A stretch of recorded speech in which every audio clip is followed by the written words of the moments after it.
요셉과 또 그의 아버지, 그의 형제들이 이집트로 고센 땅에 정착하게 되었습니다. 그리고 파라오가 그들을 환대했습니다. 근데 요셉이 떠나고 난 다음 그 땅에 정착했던 이 사람들이 이제는 환영받던 사람들이 아니라 천대받는 사람이 되었어요. 그냥 천대받는 정도가 아니고 이제는 대놓고 그들을 종으로 삼으려고 합니다. 그리고 어느 순간은 이제는 노예가 된 삶을 살았어요. 노예라는 삶은 여러분 얼마나 고통스러울까요? 우리가 자유국가에 살고 있어서 우리가 노예가 무엇인지를 잘 모르고 살 때가 있습니다. 그러나 불과 여러분 100여 년 전만 해도 우리나라도 봉건사회였습니다. 봉건사회는 계급제도가 있고 신분제도가 있어서 날 때부터 노비가 평생 노비로 살다가 자기뿐만 아니라 자기의 후손도 노비가 되었던 겁니다. 애굽의 삶이 환영받던 시절에서 약 400~500년 가까이를 그들은 이제는 날 때부터 노비인 신분제도와 자기가 살고 있는 자기의 운명을 어떻게 할 수 없는 그런 삶을 오랫동안 살았어요. 그래서 그들은 항상 하나님 앞에 부르짖었습니다. 우리 대뿐만 아니라 그 다음 때도 부르짖었고 그 후대에도 부르짖었는데 여러분 부르짖는 그 순간이 시간이 점점 길어지면 여러분 우리 어떻게 될까요? 포기하고 싶은 마음이 많이 들지 않겠습니까? 그래도 그 사람들이 대단한 것은요, 그 중에서 포기하지 않고 부르짖는 사람도 있었다는 거예요. 그들의 부르짖는 소리를 듣고 하나님께서 한 인물을 보내십니다. 그가 바로 모세입니다. 지금 오늘 우리가 본문의 말씀은 세례 요한이 등장하는데요. 이 세례 요한이 어떻게 등장하게 됩니까? 마치 애굽에서 구원을 외쳤던 울부짖었던 그 노예 생활에 몇백 년 동안 그 노비 생활을 하고 있는 그 애굽의 히브리 민족들이 외쳤던 것처럼 지금 말라기 선지자 이후로 신구약 중간기라고 그러죠. 예수님이 오시기 전까지 이 신구약 중간기가 약 400년 이상 되는 시간입니다. 마치 그들이 애굽에서 부르짖었던 기간만큼 예수님이 오시기 전 이 신구약 중간기에 말라기 선지자 이후로 그들도 하나님을 얼마나 부르짖었겠어요. 여러분 그렇게 우리 때뿐만 아니라 그 후대에도 끊임없이 부르짖는데 기대했던 사람은 등장하지 않습니다.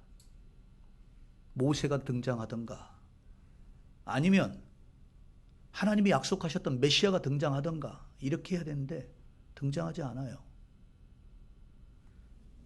그런데 오늘 한 인물이 등장하는 거 아닙니까? 이 인물이 등장했는데 사람들이 한눈에 알아봤습니다. 어떻게 알아봤을까요? 여러분 사람을 이렇게 한눈에 딱 보면 여러분 잘 알아보세요. 오늘 여러분이 목사님이 이게 머리끝에서부터 발끝까지 한순간에 싹 보이죠? 남자들은 잘 무뚝뚝해서 잘 못 보는데요. 여자들은 한눈에 스캔이 된다고 합니다. 딱 보는 순간 남자가 오늘 머리끝에서 발끝까지 오늘 머리를 새로 했네. 오늘 옷을 저렇게 입었구나. 넥타이는 무엇을 한 거지? 한눈에 스캔이 된다고 그래요. 저는 한눈에 스캔이 안 됩니다. 여성들은 그런다고 그래요. 남자들은 보통 무뚝뚝해서 보고도 아니 여자친구가 머리를 새로 했는지 오늘 무슨 옷을 새로 입고 왔는지 어떤 기고를 했는지 모르는 거 아니에요. 그리고 남자들이 대충 하는 말은 뭡니까? 꼭 내가 말해야 알아? 말 안 해도 내가 사랑하는 거 알고 있잖아. 이게 대부분 남자들이 하는 말이에요.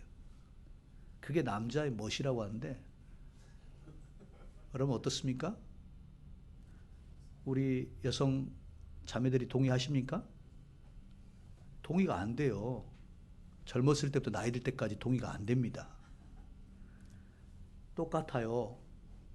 여러분 그래서 남자들이 잘하셔야 합니다. 사람들이 딱 보면 한눈에 보고 딱 알아볼 정도의 인물이 한 명이 등장했는데 이 사람이 세례 요한이에요. 당시 시대적으로 신구약 중간기에 여러분 선지자라고 하는 사람들이 많이 등장했습니다. 선지자라고 하는 사람이 많이 등장해가지고 사람들이 막 이야기를 했어요, 중간에. 그래서 여러분 고대 유대사에 보면 다양한 인물들이 이름이 등장해요.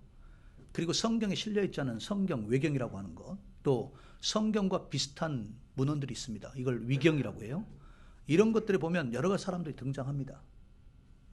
그 신구약 중간기에 사람들로부터 인정받을 만한 선지자라고 부를 만한 사람들이 있었다는 이야기예요.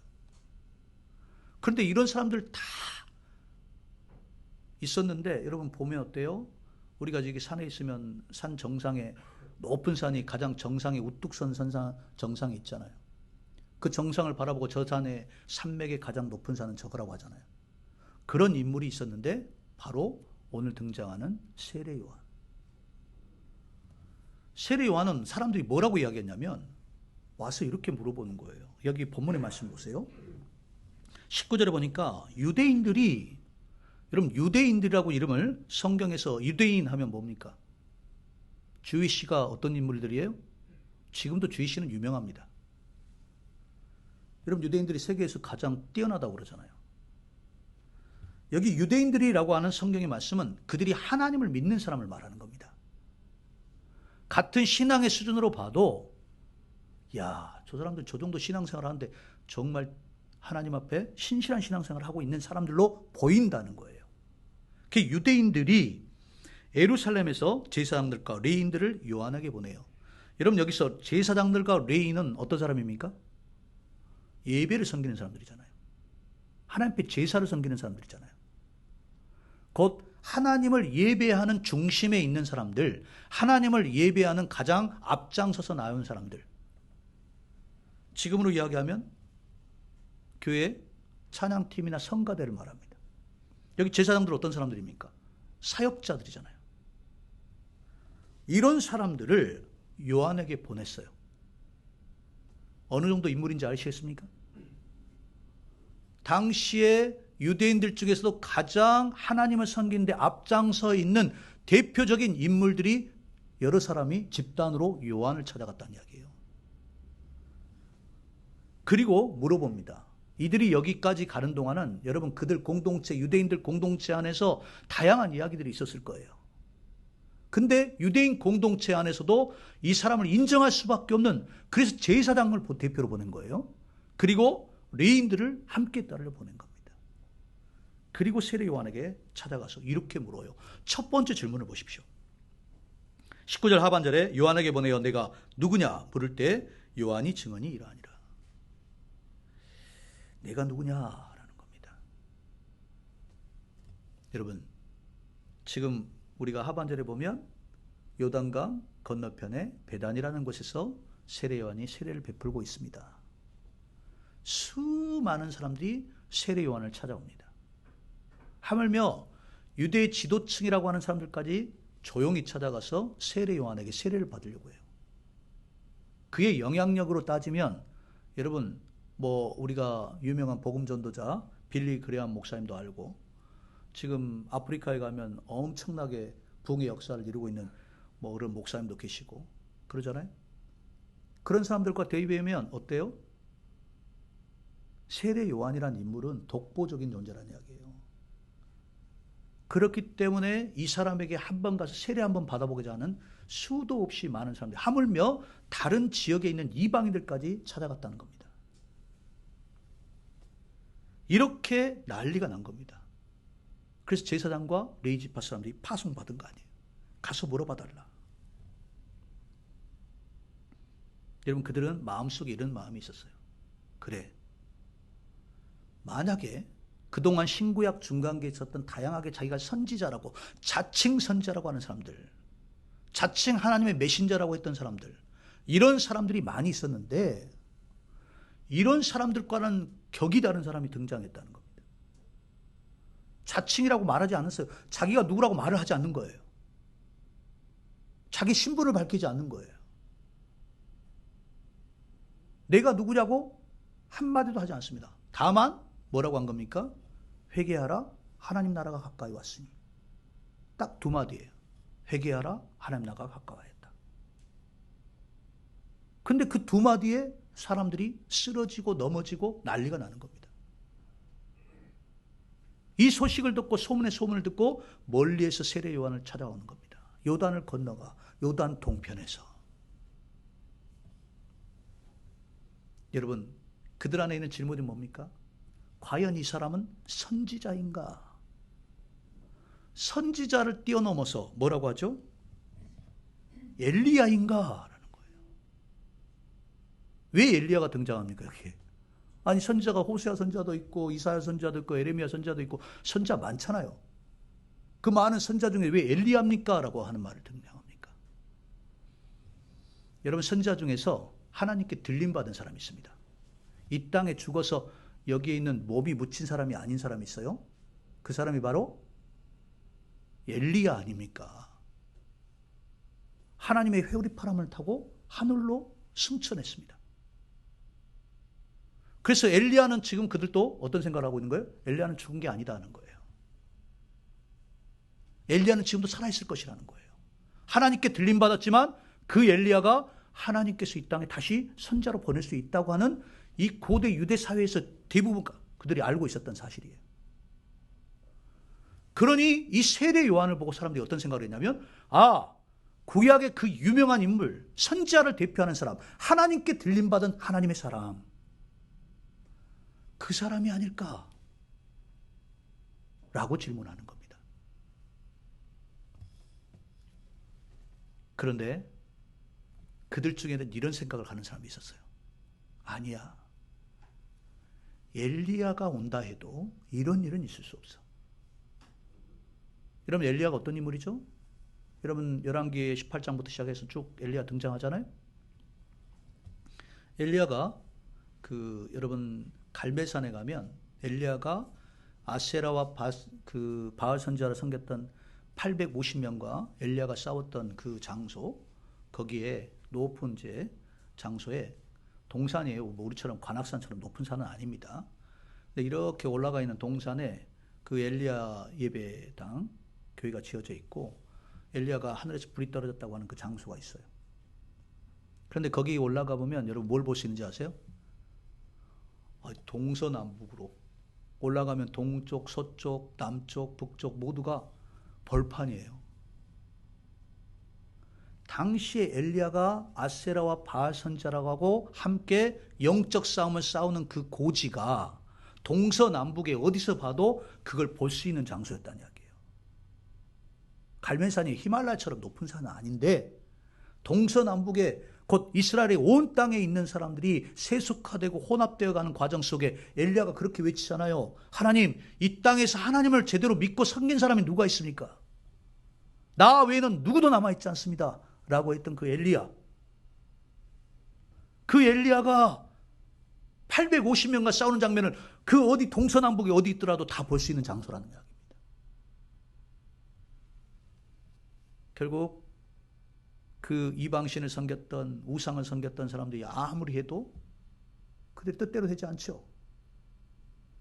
엘리야가 무릎 사이에 자기의 머리를 끼워놓고 하나님 앞에 기도하는데 하늘에서 불이 떨어집니다. 동서남북에 그 갈멜산 아래쪽에 있는 모든 이스라엘 사람들이 그걸 다 목도하는 거예요. 그래서 뭘 보는 겁니까? 하나님 살아계시다는 거잖아요.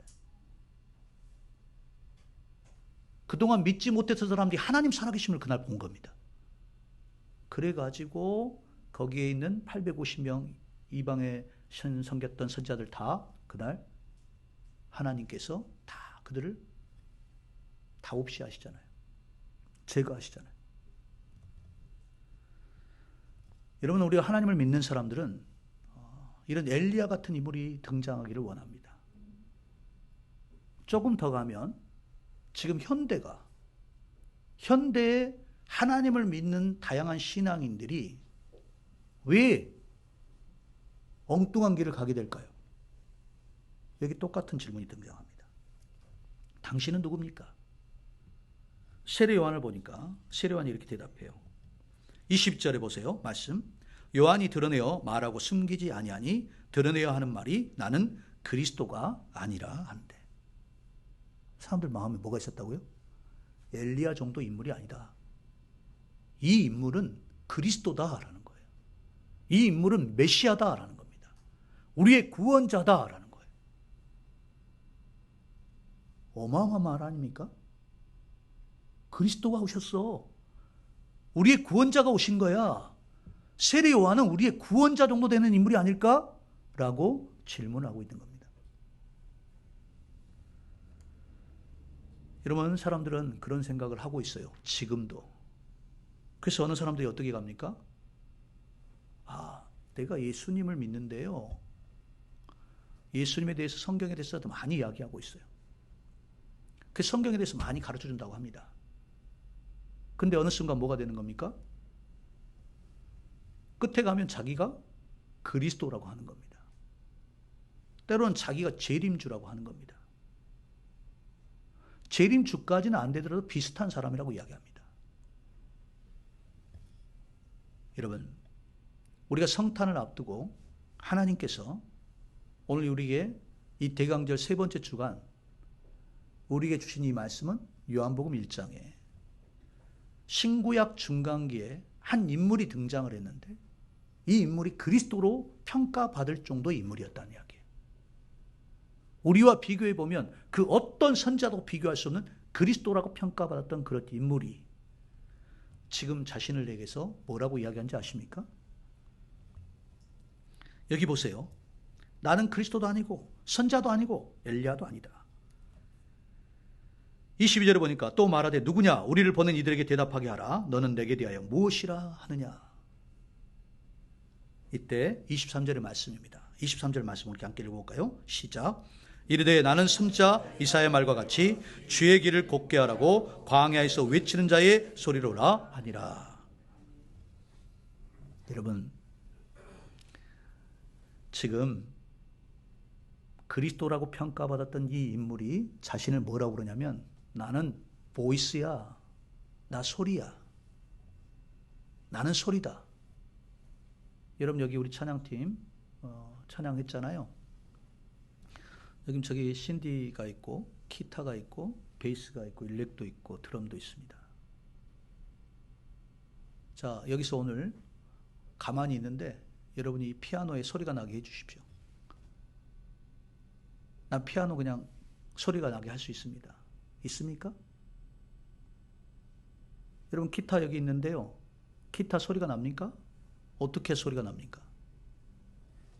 기타를 누군가는 현악기는 소리가 나게 튕기거나 켜거나 타악기는 치거나 피아노도 건반을 눌러야 소리가 나는 겁니다. 자신은 소리라고 하는 이 세례 요한의 말은 뭐냐면 나는 여러분들이 알고 있는 엘리야, 선지자, 그리스도 이런 게 아니다. 나는 다만 소리다라는 거예요. 여러분, 소리는요, 무언가를 연주해주는 또 무언가를 이렇게 눌러주는 직접 연주를 하는 누군가가 있어야 소리가 나는 거예요.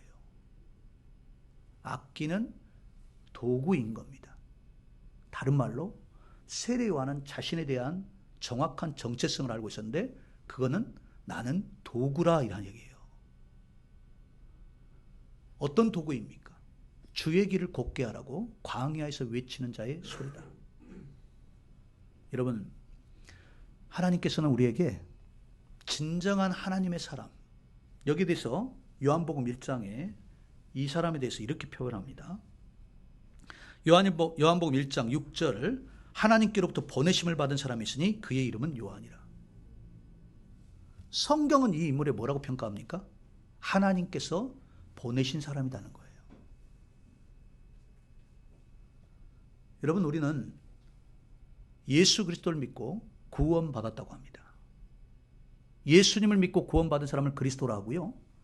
예수님을 믿고 구원받아 함께 부르심받은 사람을 에클레시아, 교회의 성도라고 합니다. 근데 그 교회의 성도가 하나님께로부터 부름받았고 하나님께로부터 구원받았다면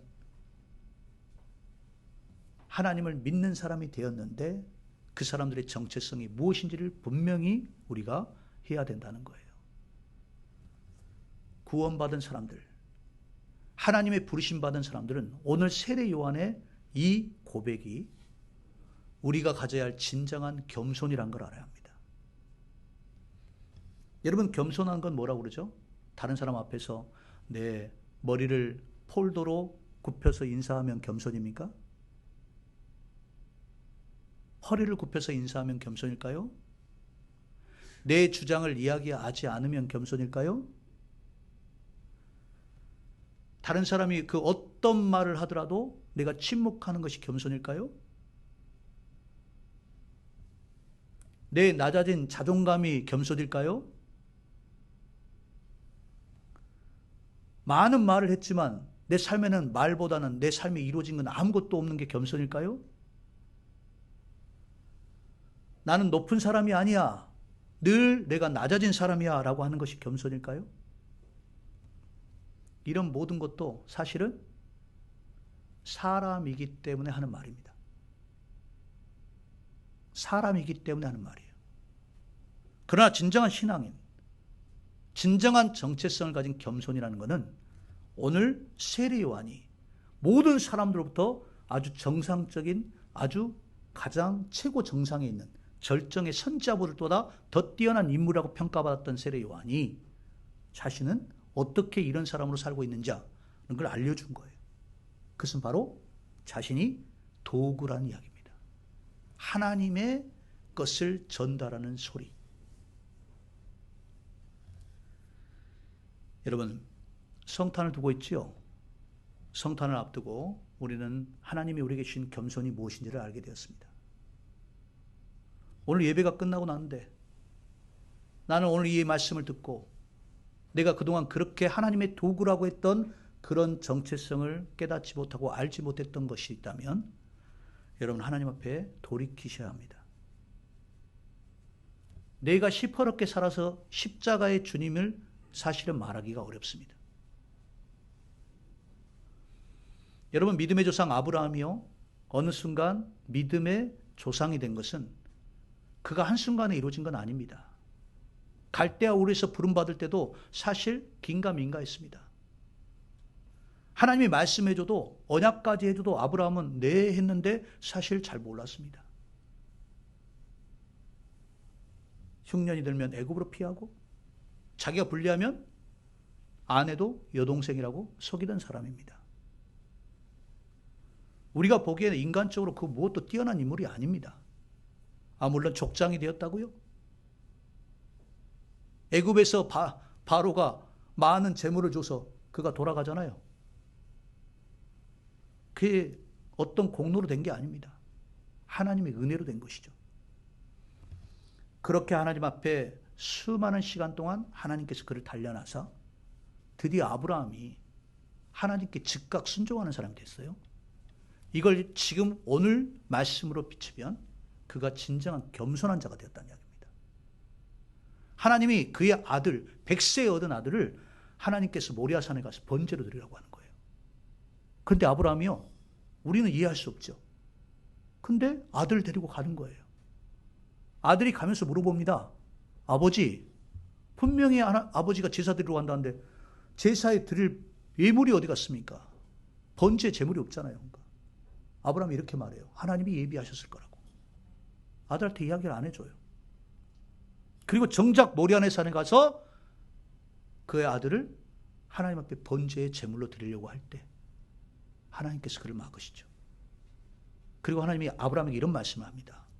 아브라함아, 이제 드디어 내가 나를 경외하는 줄을 알겠노라.